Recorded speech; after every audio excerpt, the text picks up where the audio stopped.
제가 계속 들으면서 제가 계속 느낀 게 제가 오늘 제가 설 자리가 아니라는 제가 자꾸 하게 됐는데요.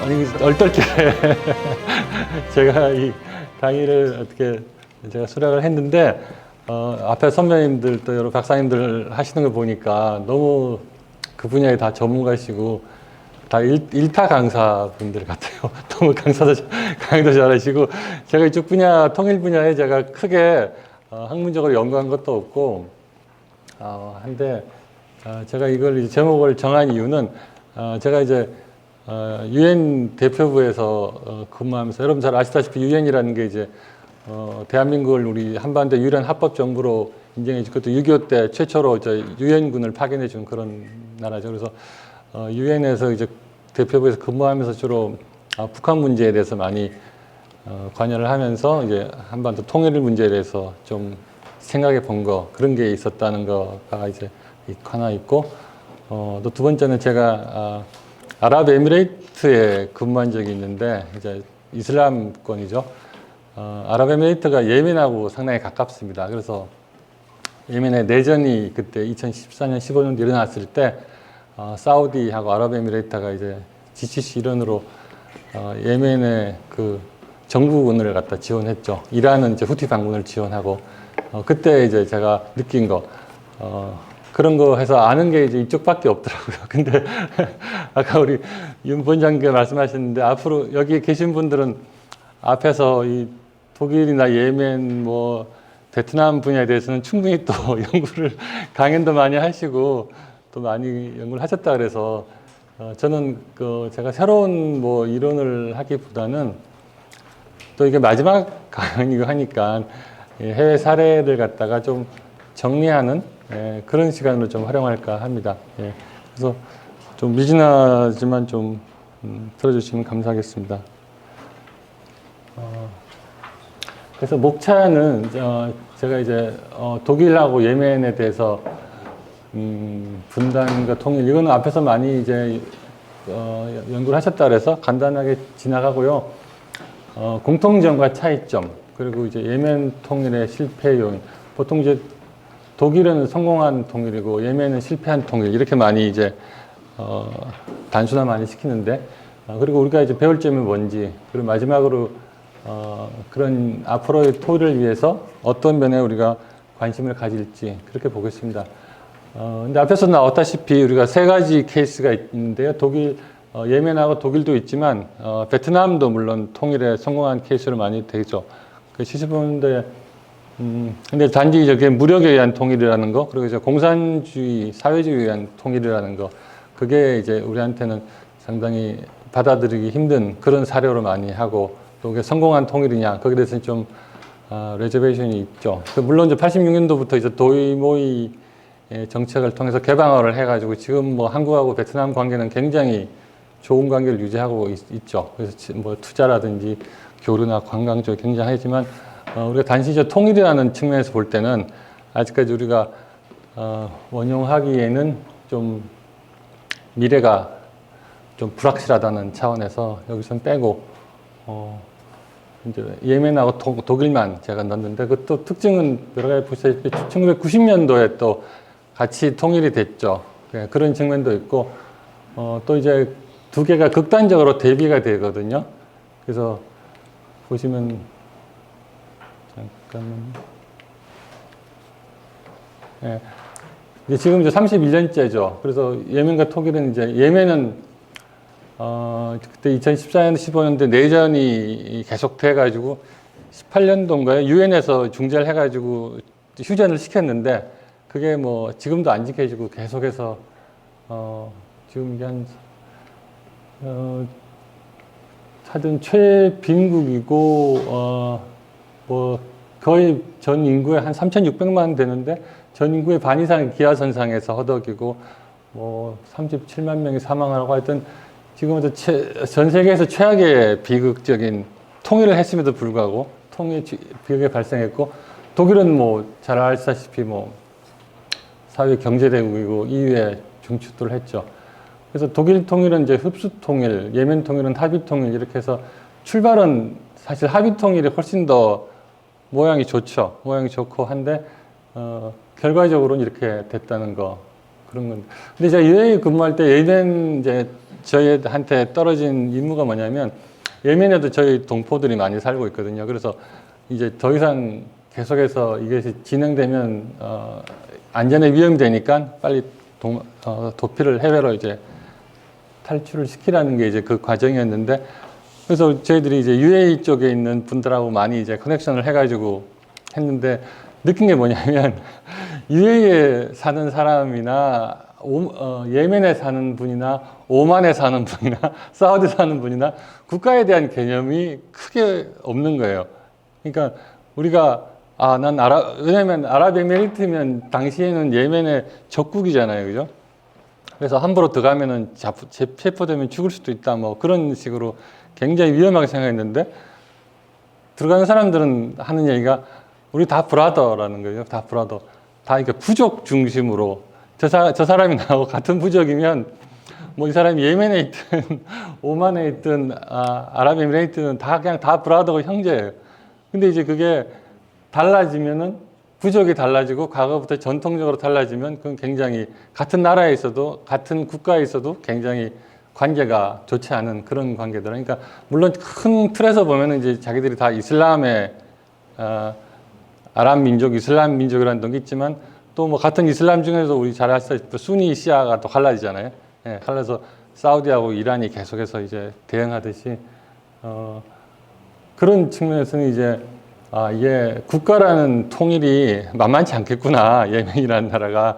그런 걸 제가 간접적으로 느낀 게 저기 있습니다. 그래서 독일 통일 과정은 여러분들 뭐 잘 아시다시피 크게 나와서 이제 세 가지인데요. 이제 아데나워 수상의 이게 할스타인 원칙이죠, 이게. 여러분들 할스타인 원칙 잘 아시다시피 이제 상대방을 인정하면 우리하고는 수립하지 않는다는 거죠.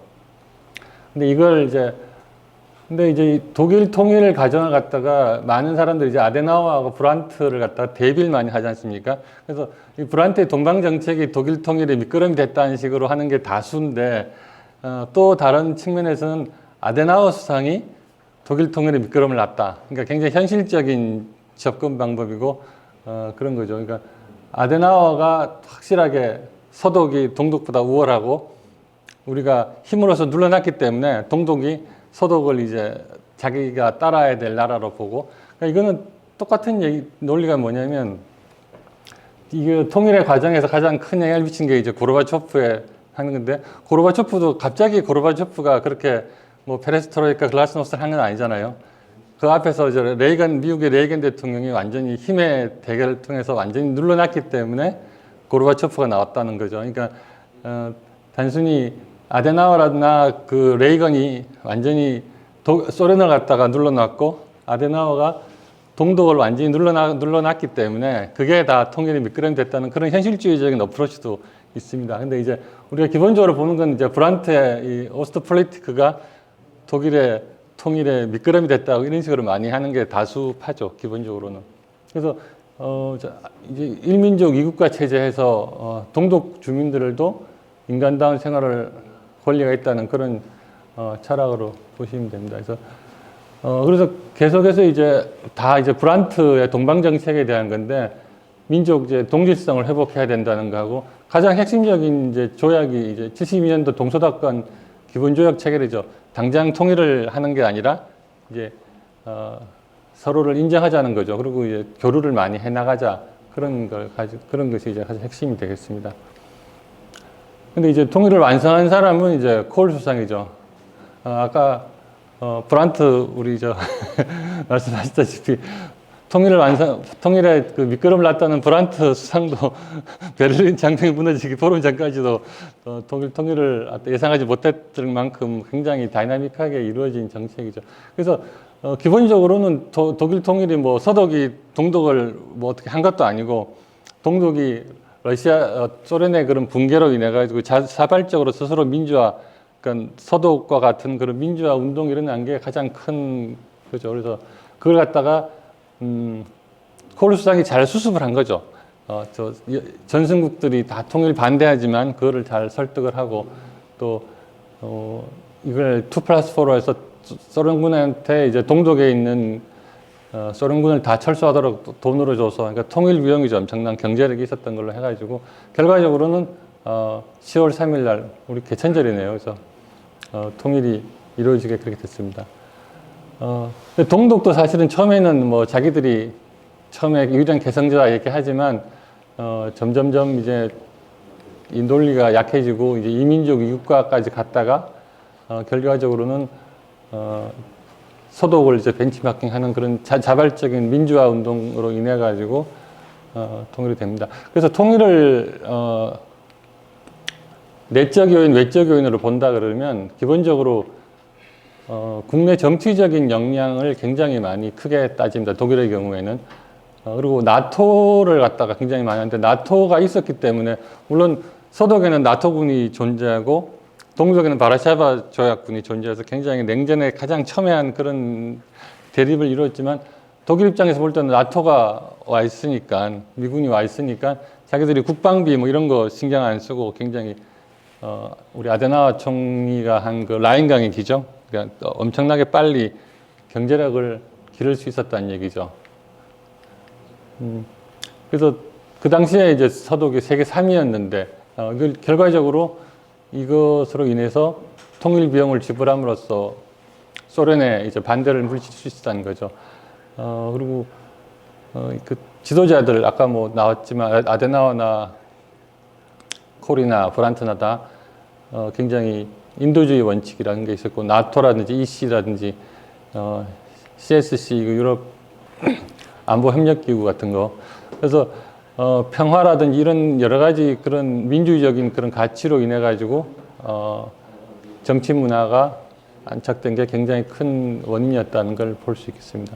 그리고 외적 요인은 아까 말씀드린 바와 같이 결과적으로는 소련이 그 군대를 철수하고 인정해 준 거죠. 동독의 그 민주화 운동을 탄압하지 않고 놔두어서 결과적으로는 베를린 장벽이 무너지게 한 게 이제 결정적인 통일의 외적 요인이었는데 이것도 물론 고르바초프에서 이행됐지만 아까 말씀드린 것 같이 이게 고르바초프가 그냥 나온 게 아니라 레이건 시대 때 소련과 미소 경쟁에서 졌기 때문에 그 뭐 SDI라든지 스타워즈 이런 거 해서 소련이 거기 따라가느라고 엄청나게 그 국력을 많이 소진해 버렸죠. 그래서 더 이상 자기들이 이제 소련이라는 연방을 갖다가 유지할 그 여력이 없었던 거죠.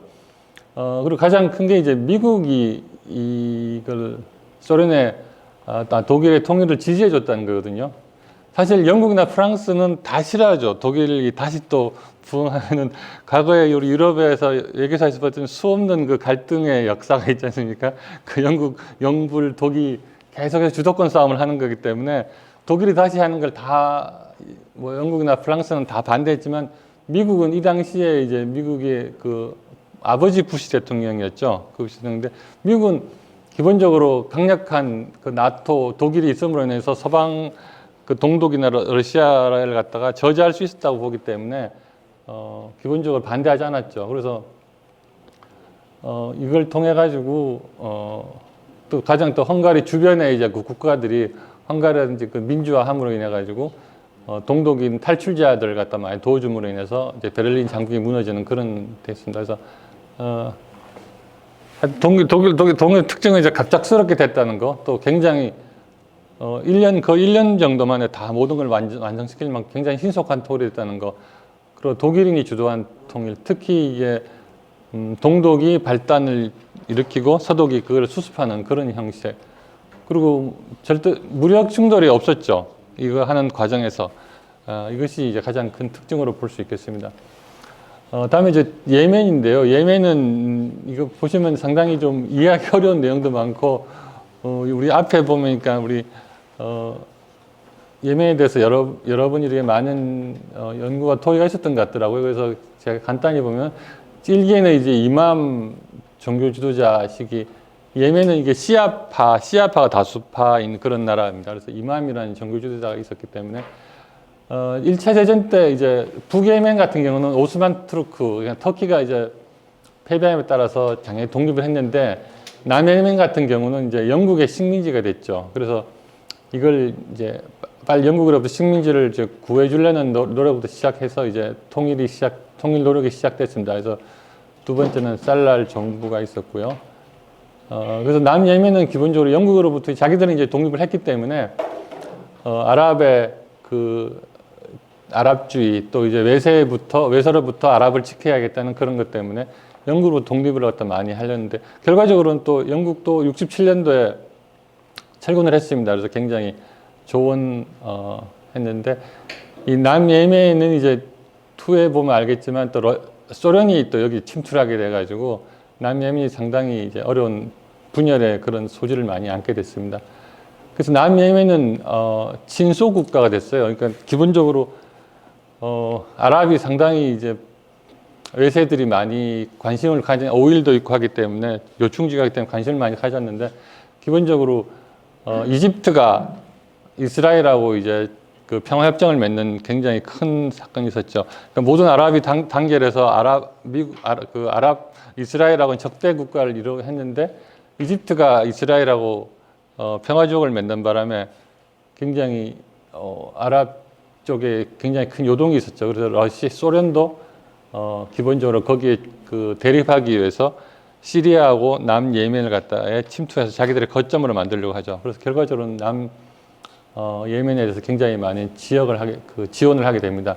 그래서 기본적으로는 남예멘은 친소 국가였고 사회주의 국가였고 또 북예멘은 이슬람 국가를 형성하는 방식의 통일을 상징한 예멘입니다. 그래서 예멘은 다른 아랍 국가하고는 약간 차이가 있는 게 기본적으로 굉장히 오래전부터 이제 한 국가로서 이렇게 지내왔다는 거죠. 사실 사우디나 뭐 쿠웨이트나 보면은 원래부터 나라가 있던 데가 아니잖아요. 그죠? 그냥 이슬람이었는데 그 제국주의들이 철수하면서 그냥 이렇게 나라를 경도위도 만들어가지고 해서 거기에 한 사람들이 자기들이 뭐 한 국가로서의 그런 소속감, 정체감이 굉장히 약한 게 대부분이고 한데 예멘 같은 경우는 거의 뭐 3,000년 이상 자기들의 국가를 이루어왔고 굉장히 자기들의 과거에 번성했던 나라에 대한 프라이드를 많이 가지고 있기 때문에 통일이라는 그런 개념을 가지고 하는 좀 특징이 있었던 것 같습니다. 기본적으로. 그래서 근데 남예멘은 또 하나 또 특징은 이게 민주주의라는 이런 개념은 없었던 것 같아요. 기본적으로 이슬람이 자체적으로 물론 여러분 코란 읽어보시면 알지만 굉장히 민주적입니다.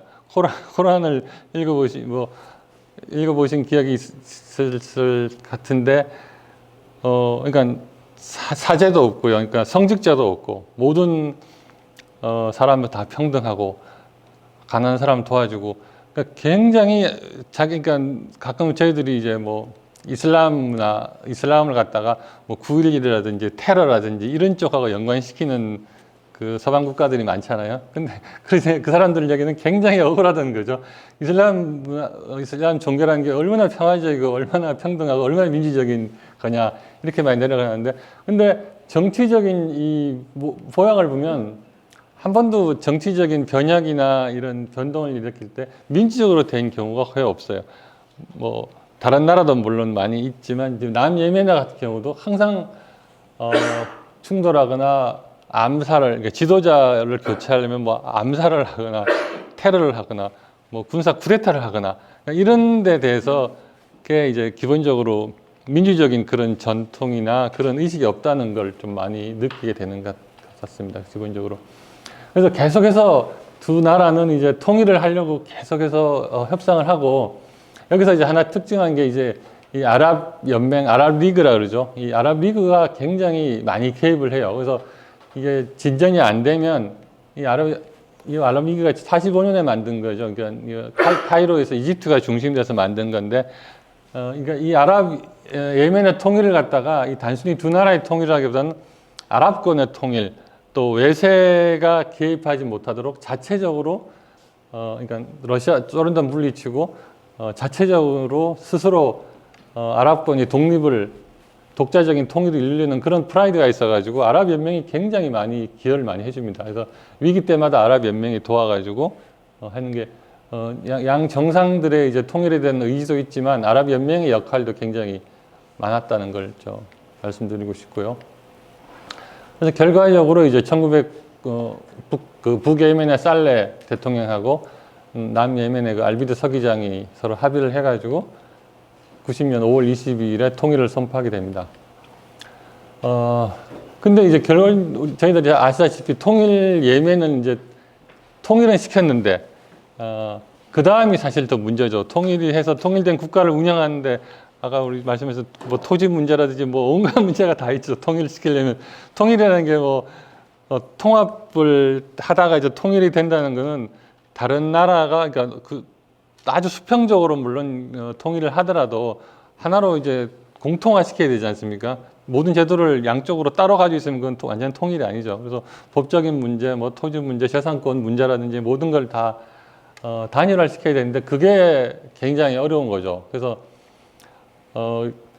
독일하고 비교할 때는 이제 예멘은 통일은 했는데 이 통합이 굉장히 안 된 거죠. 그러니까 통합에 대한 준비도 좀 부족했다는 그게 가장 그 특징으로 볼 수 있었죠. 근데 가장 큰 게 이제 경제적 번영에 대한 기대, 통일을 하게 된 배경 중에는 그러니까 북예멘과 남예멘은 이제 여러 가지 뭐 자원이라든지 뭐 강수량이라든지 인구라든지 굉장히 상호 보완적인 그런 관계에 있었거든요. 그래서 그런 데 대한 게 있었고 근데 통일을 이룬 과정에서 가장 제가 볼 때는 이게 결정적인 그 실수가 뭐냐면 이라크 전쟁이 발생했잖아요. 90년도에. 이라크 전쟁이 아시다시피 사담 후세인이 이라크를 침공한 거죠. 1차 이라크 전쟁이니까요.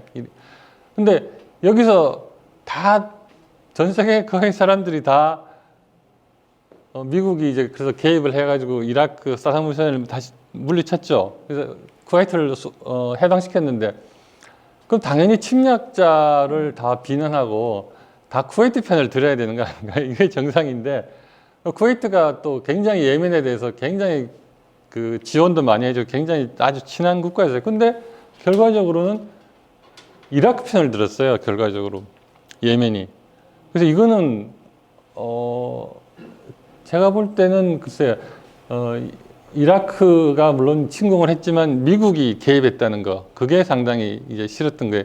그러니까 미국 개입해서 이라크를 쫓아냈다는 거에서 그러니까 굉장히 자주적인 독립적인 나라이기 때문에 그래서 이라크 편 또 다른 건 하나는 이제 같은 시아파 국가라는 거 뭐 그런 게 있을 수 있는데 그래서 결과적으로는 제가 볼 때 이것이 예멘 통일을 갖다가 막은 굉장히 결정적인 외교적 실수 같은데 이라크 편에 들어가지고 미국, 사우디, 쿠웨이트로부터 경제 제재를 받은 거예요. 그러니까 이거는 경제 제재 자체로도 중요하지만 외국으로부터 들어오는 원조도 없어지죠. 또 해외 송금도 없어지죠. 그러니까 경제를 지탱할 경제가 완전히 패닉을 빠져버린 거죠. 그래서 이거는 제가 볼 때 예멘의 여러 가지 통일에 이제 문제점도 있었지만 이것도 굉장히 큰 외교적 실패라고 생각해야 된다. 그래서 수평적으로 이렇게 하다 보니까 정치적 배려에서 나눠먹기 하니까 굉장히 정부가 효율성이 떨어졌다는 거죠. 그래서 잘 아시다시피 결과적으로 이제 다시 내전에 직면해가지고 다시 북예멘이 그 재통일을 했죠. 근데 뭐 후티 반군이 다시 산하를 점령하고 계속해서 이제 이렇게 가는 바람에 아직까지 지금 뭐 내전이 계속되고 있는 상황입니다. 그래서 이게 많이 좀 이제 사우디라든지 이란은 좀 많이 했지만 이것이 뭐 후티 반군하고 정부군만 있는 건 아니잖아요. 잘 아시다시피 알카에다도 있고 뭐 자주 파벌은 굉장히 많습니다. 그래서 아직까지 이게 세계에서 가장 정말 비인도적인 국가로 되고 있습니다. 그래서 통일 과정을 보면 이제 내적인 거는 이제 아까 말씀드린 3,000년간 이걸 단일화 국가로서 이걸 유지했다는 거, 나라 민족주의 이런 게 있었다는 게 문제가 요인이 되겠고요. 외적으로는 이제 소련이 물러났다는 거죠. 소련이 이제 자기 나라 건사하기도 힘드니까 외국에까지 연주할 수가 없었죠.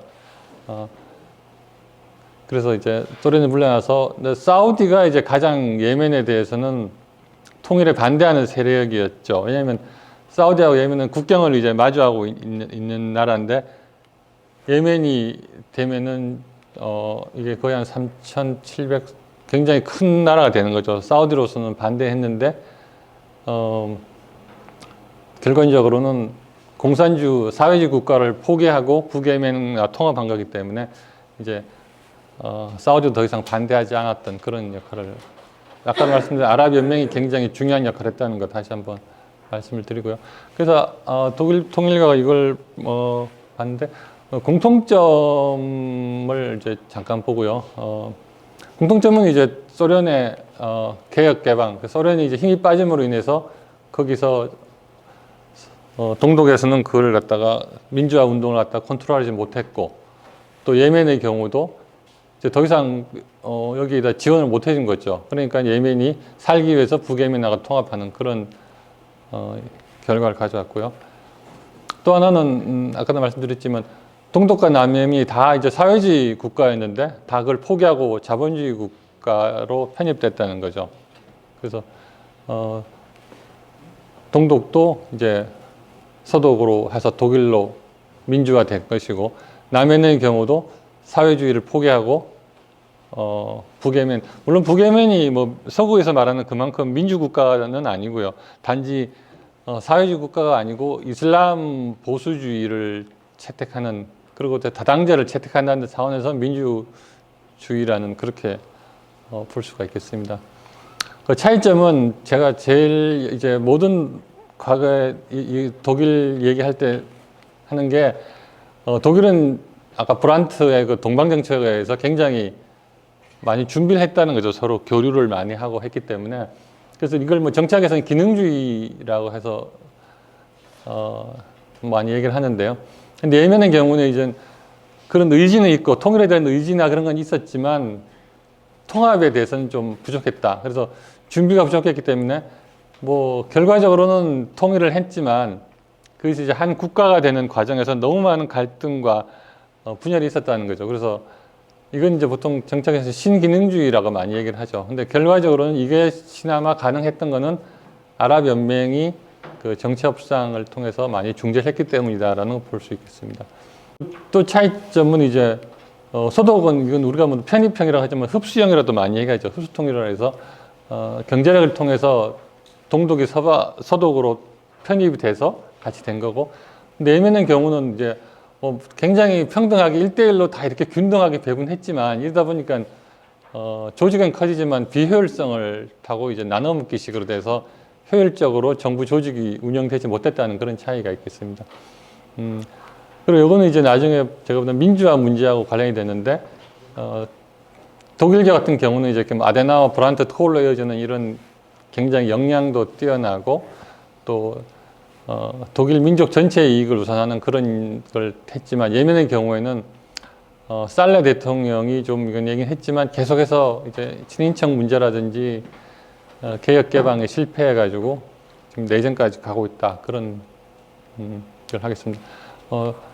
근데 독일 같은 경우는 이제 사실은 서독이 어떻게 한 건 아니고 동독 정부가 스스로 이제 민주화를 한 거죠. 그래서 그걸 갖다가 소련이 막지 않는 데 따라서 이제 베를린 장벽이 붕괴됨으로 인해서 서독이 그걸 잘 마무리를 지은 거죠. 예, 그런 식의 했고, 사실 동독은 굉장히 아까도 얘기했지만 예상치 못했던 통일이지만 남예의 경우는 사실 수십 년간 그걸 계속 했기 때문에 그 자체가 뭐 충격적이거나 그러지는 않았습니다. 하지만 그걸 이제 마무리하는 과정에서 굉장히 문제가 많았다는 거 말씀을 드리고요.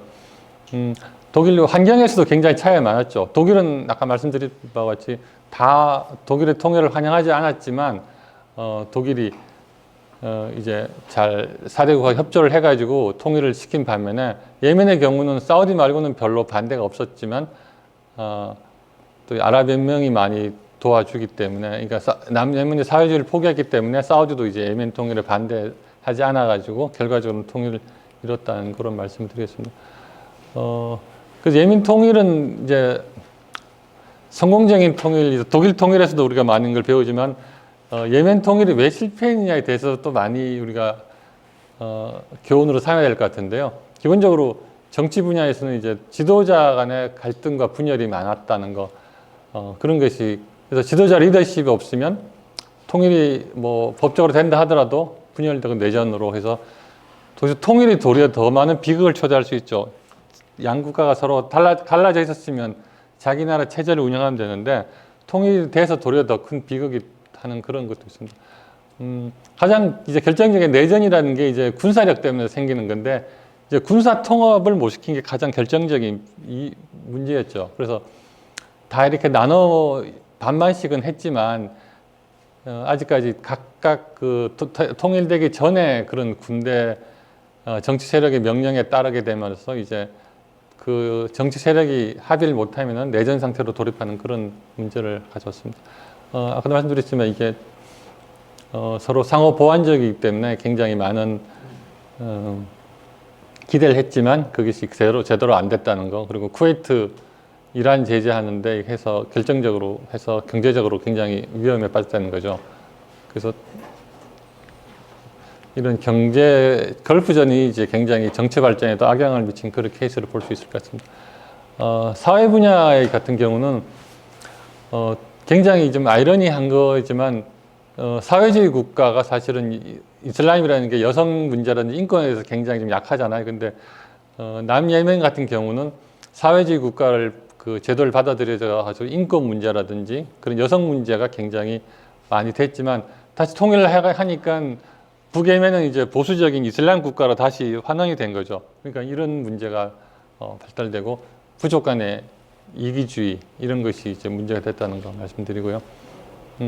그래서 한반도에서 주는 통일 교훈을 보면은 굉장히 이제 동서독은 통합을 먼저 하고, 그래서 상향식이라는 거죠. 그러니까 뭐 이게 바텀업이란 말도 쓰고 프롬 빌로우라는 말 쓰는데 서로 이제 통합을 해서 많이 준비를 한 다음에 통일을 한 반면에 예멘은 통합이라는 그런 과정이 없이 서로 상이한 제도나 체제사에서 아랍 민족주의라는 그런 감정적 슬로건으로 인해서 하향식, from above라서 뭐 탑다운이라는 말도 쓰는데 그런 식으로 했습니다. 이게 지도자와 국민들이 준비를 잘 하지 않으면 굉장히 통일이 돼도 어려워진다는 그런 거죠. 그래서 우리한테 주는 교훈 중에서 이제 굉장히 통일관 문제가 많이 있는데, 아까 우리 이제 이길 박사님도 많이 하셨는데 그 비전이라든지 또 주변국가에 대해서 어떤 통일을 우리가 지향하는지에 대한 그런 거에 대한 공감대가 많이 형성이 돼야 될 것 같아요. 그래서 독일 같은 경우는 이제 민주, 합리적 이런 걸 많이 했기 때문에 애국심, 역량 이런 여러 가지 사안이 많이 결합이 돼 가서 통일을 성공적으로 할 수 있었다는 거죠. 근데 우리나라 같은 경우는 이제 통일 정책에 대한 기조가 정부에 따라서 많이 바뀌는 그런 역할을 많이 하죠. 그래서 이것이 너무 자주 바뀌면은 국민들에 대한 그 공감대 형성이라든지 해외에서 볼 때도 이게 신뢰도에 문제가 생기기 때문에 그런 걸 좀 잘 해야겠다는 거죠. 가장 이제 예민한 게 대북 정책의 문제죠. 사실 우리 대북 정책에 따라 가지고 뭐 보수 정부면 대북 뭐 제재 정책 이런 뭐 강압 정책을 하고, 뭐 진보 정부면 대북 유화 정책을 한다. 이게 이제 외국 사람들한테는 굉장히 강하게 이게 딱 박혀 있는 것 같아요. 최근에도 일본이나 이제 중국 이런 쪽에 이제 포럼 같은 데 가보면 일본 사람들은 아직까지 내년 3월에 대한 그러니까 이게 한일 관계의 문제점 이런 것이 한국 정부의 탓으로 다 돌리고 있잖아요. 일본 같은 경우는. 그러니까 내년 3월에 정부에 따라 가지고는 한일 관계가 다시 개선의 여지가 있다라는 이런 식으로 얘기하는 반면에, 또 중국 같은 경우는 내년 대선이 따라 가지고 한국이 미국을 택할 것인가 중국을 택할 것인가가 갈라질 것이다. 이런 정도로 이제 한국 정부는 이제 정부에 따라서 모든 외교 정책이 다 달라진다는 거죠.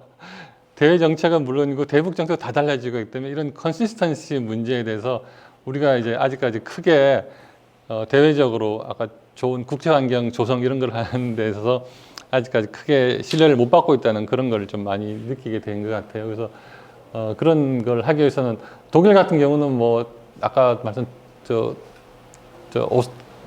동방 정책 이런 걸 통해 가지고 굉장히 일관성 있게 많이 해온 거죠. 그래서 우리가 진정으로 통일을 추구하려면 이제 그런 데 대해서 일관성 있게 좀 대응을 해가야겠다는 그런 생각을 좀 하고요. 통일 교육에 대해서도 상당히 이제 얘기를 많이 하는데, 사실 우리가 뭐 과거에도 통일 교육, 뭐 국민윤리 교육도 받고 많이 받았지만 그게 어떤 체제에 대한 우월성 이런 데 대한 윤리 교육 같은 게 되면 안 되고 통일 자체에 대한 교육이 많이 돼야 될 것 같아요. 우리가 왜 통일을 해야 되는지 그런 데 대한 거가 많이 되고, 점점 무관심해지고 하기 때문에 그런 문제도 짚어봐야 될 것 같고요. 아까 우리 이길 박사님께서 다 말씀해 주셨던 건 국제환경 조성하는 거 이런 것이 주변국으로부터 다 이제 신뢰를 받을 수 있는 그런 외교 환경을 해야겠다는 거죠. 근데 여기서 제가 하나 좀 특이하게 본 것이 북한하고 지금 교류를 이제 많이 확대하고 싶은데 사실 정부 간의 교류도 중요하지만 이게 이제 도시 간 자매 결혼 건수 당시 독일에서 이제 2,000건이 들어올 정도로 동서독 지방자치단체 간의 자매 결혼을 많이 한다는 것 같은 이제 많이 느꼈거든요. 그러니까 국가 간에 하는 거는 우리가 사실 뭐 비핵화, 대북 제재 뭐 이런 큰 액션밖에 못 하는 거예요. 사실 그리고 또 북한의 정치 체제상 그렇게 세심하게 할 수 없는데 저도 지금 지방자치단체에서 지금 일을 하기 때문에 이 분야에 대해서 더 관심을 많이 가졌는데 자치단체끼리 하면은 이게 국가 간에 하지 못한 일을 많이 할 수 있다는 그런 생각을 많이 해요. 그래서 아까 공공외교 말씀도 많이 하셨는데 공공외교 분야에서도 많이 할 수 있고 이거는 특히 정치적으로는 그런 제약을 받지 않으면서 아주 실질적인 일로 우리가 통합을 할 수 있는 그런 굉장히 좋은 저는 만약에 남북관계가 좀 개선이 되면 가장 해보고 싶은 게 이제 북한하고 또 우리나라하고 1대1로 이렇게 자매결을 맺어가지고 그렇게 교류하는 방식. 국가 간에 하는 데서는 아직까지 좀 제약이 따르니까 그게 제일 좋은 것 같아요. 그래서 이게, 마지막으로 말씀드리고. 그래서 마지막으로 이제 말씀드리고 싶은 것이, 북한에 대해, 예멘이라든지 독일에 대해서 많이 이제 왜 독일은 성공하고 예멘은 실패했느냐 그런 거 여러 가지 요인이 많이 있지만 가장 많이 말씀드리는 게 이제 통합의 문제, 사전에 얼마나 많이 서로 교류하고 통합해서 준비를 할 수 있느냐의 문제하고 또 하나는 통일이 됐을 때 그거를 잘 관리하고 완전한 국가로 만들 수 있는 그런 민주주의의 문제 그게 저는 두 가지가 가장 핵심이라고 저는 생각합니다. 그래서 민주주의적인 관점에서 볼 때는 독일 같은 경우는 이제 그러니까 동독도 굉장히 민주적인 그 경험이 있다는 거죠. 사실은 과거 바이마르 공화국을 이제 한 거죠. 단지 몇십 년 동안 이제 소련에 의해서 유전국가가 되어가지고 못했지만 뭐 스타지 이런 데 못했지만 동독도 굉장히 민주적인 그런 경험도 있고 국민들의 의식도 있었다는 거죠. 단지 뭐 예멘 같은 경우는 뭐 그런 걸 한 번도 이제 제대로 경험해보지 못했기 때문에 그런 통일을 하는데 많이 제약이 있었다는 걸 말씀드리고 싶고요. 그래서 동독의 경우는 이제 아래로부터의 민주화가 가능했다는 거. 그렇지만 남예멘 같은 경우는 시장 경제 요소를 했지만 한 번도 자유선거 경험이 없었다는 거. 그래서 이건 이제 위로부터의 민주화다. 이제 그 차이가 있다는 거죠. 그래서 이제 지도자도 물론 문제지만 국민들이 가지고 있는 민주주의 의식과 문화도 굉장히 중요하다라는 걸 말씀드리고 싶고요.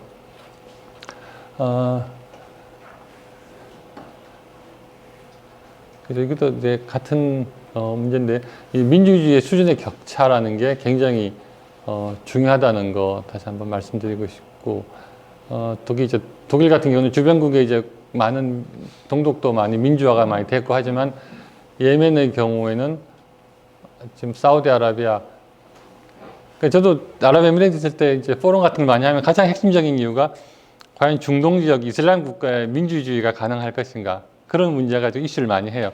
그 사람들 다 절대 왕권 국가가 대부분이지 않습니까? 물론 뭐 이집트하고 몇 나라가 있지만 그래서 이집트 같은 나라가 그나마 가장 벤치마킹할 수 있는 거 아닌가 하는데 그게 이제 종교적인 문제와 얼마나 연결되어 있는지도 모르겠지만 여기도 약간 나오지만 이제 기독교적인 문화 이건 약간 뭐 서구 중심적인 사고 방식이라도 볼 수가 있는데 이런 이제 기독교 중심의 독일 같은 경우는 이것이 민주주의 발전하고만 연관이 됐지만 예멘의 이제 이슬람 문화는 아직까지 일부 다처제라든지 여성 인권 억압해서 서방 입장에서 본 민주주의하고는 좀 차이가 있다는 것과 통일에도 그 영향을 미칠 수 있다는 게 그게 하나의 이슈인 것 같습니다. 그래서 마지막으로 이제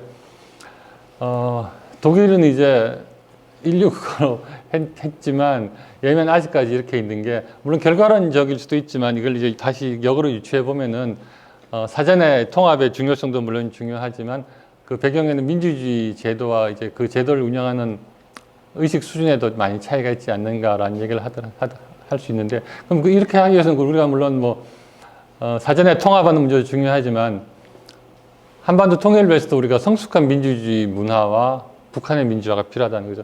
북한의 민주화는 사실 뭐 우리가 어떻게 할 수 있는 문제는 아니지만 우리 자체적으로도 굉장히 자체적으로 민주주의 문화를 하는 것도 중요한 것 같아요. 물론 지금 선거도 있고 하고 우리 지도자의 민주주의 역량 이것도 배양하지만 우리 국민들도 좀 더 통일이 됐을 때 우리가 이걸 갖다가 아까 뭐 토지 문제도 있고 각 분야를 갖다가 북한하고 어떻게 결합을 시켜서 또 통일을 좀 더 포용적인 그런 민주주의적인 의식 같은 것도 필요한 것 같아요. 지도자, 국민의 모두 다 민주주의 이런 게 의식이 필요하다는 거 말씀을 드리고 제 말씀 여기서 마치도록 하겠습니다. 예, 감사합니다. 네, 네.